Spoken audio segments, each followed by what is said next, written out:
Hello दोस्तों, स्वागत है मेरे YouTube channel Tech Mono Studio में। तो हमेशा की तरह हम आप लोगों को वैकेंसी के बारे में सूचना बताते रहते हैं।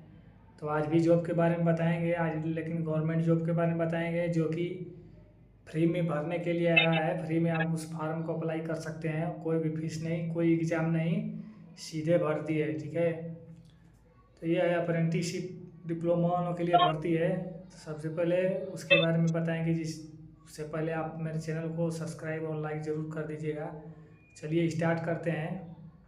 ठीक है, तो आज जो भर्ती आई है दोस्तों, ये है जो कंपनी है, ये कि गवर्नमेंट कंपनी है जो कि इंडियन ऑयल कॉरपोरेशन लिमिटेड से है। ठीक है, इंडियन ऑयल कॉरपोरेशन लिमिटेड से है, जो कि IOCL पाइपलाइन अप्रेंटिस है, यानी कि IOCL से Indian oil corporation limited company है जो कि पाइपलाइन बिछाने का काम करती है पूरे मतलब भारत में। तो उसमें आपको काम करना पड़ेगा। ठीक है, जो आपका एप्लीकेशन जो डेट है वो होने वाला है आपका 29/8/2025, यानी कि 29/8/2025 को स्टार्ट हो जाएगा भरना।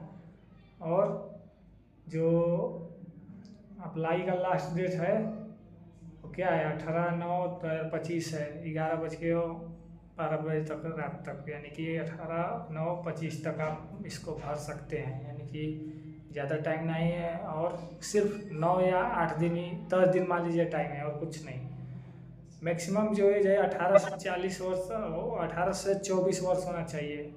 कितना होना चाहिए? 18 से 24 वर्ष होना चाहिए उस फॉर्म को अप्लाई करने के लिए। ठीक है, और इसमें क्या क्या दिया है, तो जो अप्लीकेशन फ़ीस है, जो अप्लीकेशन फ़ीस लगना चाहिए वो कितना है भाई?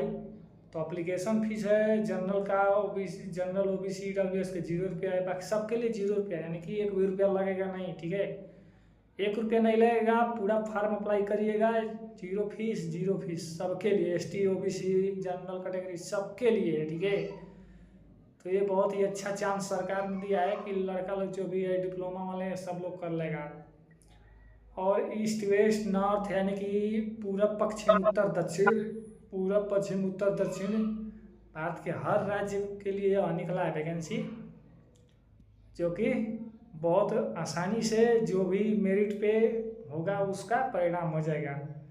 तो ईस्ट वेस्ट नॉर्थ से आपको भरना पड़ेगा। जो ईस्ट से है तो असम, बिहार, झारखंड, उत्तर प्रदेश, वेस्ट बंगाल, यानी कि पूर्व से जो राज्य हैं वो है असम, बिहार, झारखंड, उत्तर प्रदेश, वेस्ट बंगाल है।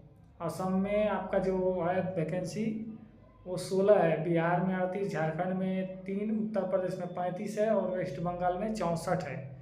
तो इस प्रकार से बंदे लोग चाहिए इस राज्य में। ठीक है,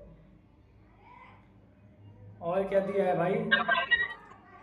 तो और आपका जो दिया है, और आपका जो दिया है ये देखिए, पश्चिम के जो राज्य हैं, पश्चिम में जो राज्य हैं वो गुजरात है, गुजरात है, मध्य प्रदेश और राजस्थान, महाराष्ट्र है। गुजरात में 84, मध्य प्रदेश में 5 और महाराष्ट्र में 15, राजस्थान में 48 चाहिए लोग, बंदा लोग चाहिए। सब में इस तरह से एजुकेशन क्वालिफिकेशन क्या है? टोटल वैकेंसी 537 है। जो एजुकेशन जो है टेक्निकल अप्रेंटिस है, मैकेनिकल वालों के लिए। यहाँ पे देखिए, जो एजुकेशन आपका मांगा है टेक्निकल अप्रेंटिस, यानी कि जो टेक्निकल पढ़ाई पढ़ा है, यानी कि डिप्लोमा जो किया है मैकेनिकल, इलेक्ट्रिकल, इलेक्ट्रॉनिक से, उन लोगों के लिए है। ठीक है, तो ये वैकेंसी उन लोगों के लिए है। तो जो टेक्निकल अप्रेंटिस है उसमें क्या चाहिए? तो भाई 3 ईयर डिप्लोमा चाहिए, 3 ईयर डिप्लोमा चाहिए आफ्टर 2 ईयर कोर्स, यानी कि बोला है कि 3 साल का नहीं चाहिए, मतलब ITI 12 के बाद ही जो लेटरल एंट्री जो डिप्लोमा किया है 2 साल का वो चलेगा, वो लगेगा। ठीक है, यहाँ पे लेटरल एंट्री वालों को ही भर सकते हैं, और जो 3 साल किया है उन लोगों का लिए नहीं है। ठीक है, टेक्निकल अप्रेंटिस जो है इलेक्ट्रिकल वालों के लिए है। क्या भाई? इलेक्ट्रिकल वालों के लिए, तो इसके लिए जो है ये भी वही हाल है, यानी कि 12वीं के बाद जो 2 साल का होता है आपका लेटरल एंट्री एग्जाम, डिप्लोमा करने के लिए सिर्फ 2 साल का होता है, 10वीं के बाद 3 साल का होता है। तो 12वीं ITI के बाद 2 साल का होता है, तो वो होना चाहिए इलेक्ट्रिकल और इलेक्ट्रॉनिक्स से, इंजीनियरिंग से, ठीक है। टेक्निकल ऑपरेटिंग टेलीकम्युनिकेशन में है तो वो भी होना चाहिए आपका। ट्रेड अप्रेंटिस जो दिया है आपका, trade apprentice full time bachelor degree होना चाहिए। ट्रेड अप्रेंटिस में क्या होना चाहिए, तो फुल टाइम बैचलर डिग्री होना चाहिए, यानी कि बैचलर डिग्री जैसे ग्रेजुएशन बीटेक होना चाहिए, यानी कि BE बीटेक होना चाहिए। ये क्या है, बैचलर डिग्री है, तो ये होना आवश्यक है, ठीक है। और ट्रेड अप्रेंटिस में दिया है तो इसमें भी बैचलर डिग्री मांगा है। डाटा एंट्री ऑपरेटर जो दिया है, डाटा एंट्री ऑपरेटर के लिए आपका सिर्फ 12वीं पास मांगा है और ग्रेजुएशन मांगा है, तो ग्रेजुएशन के साथ आपका 12वीं पास भी होना चाहिए, ठीक है। तो ये मांगा है, ठीक है। डाटा एंट्री में 12वीं पास चाहिए, ठीक है। और डोमेस्टिक डाटा एंट्री के लिए क्या है भाई, वो भी 12वीं पास चाहिए, लेकिन अदर स्किल सर्टिफिकेट भी होना चाहिए, यानी कि डोमेस्टिक डाटा ऑपरेटर के लिए स्किल भी होना चाहिए। 12वीं पास तो चाहिए लेकिन स्किल भी होना चाहिए, जिससे उसको नॉलेज हो कंप्यूटर का चलाने का, ठीक है। तो डाटा एंट्री ऑपरेटर और डोमेस्टिक डाटा एंट्री के लिए ये अनिवार्य है। 12वीं के बाद ग्रेजुएशन चाहिए, वो भी स्किल सर्टिफिकेट भी चाहिए कि आपने, हाँ आपके पास स्किल है, ठीक है।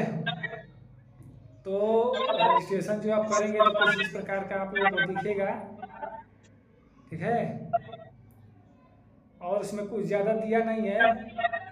अप्रेंटिसशिप करना आपको गवर्नमेंट से रजिस्ट्रेशन करना पड़ेगा, नेट से, ठीक है। NATS जो है खोलेंगे लिख के, तो उस पर आपका आएगा, उस पर आप रजिस्ट्रेशन करिएगा, सब नाम वाम सब डालिएगा, ठीक है।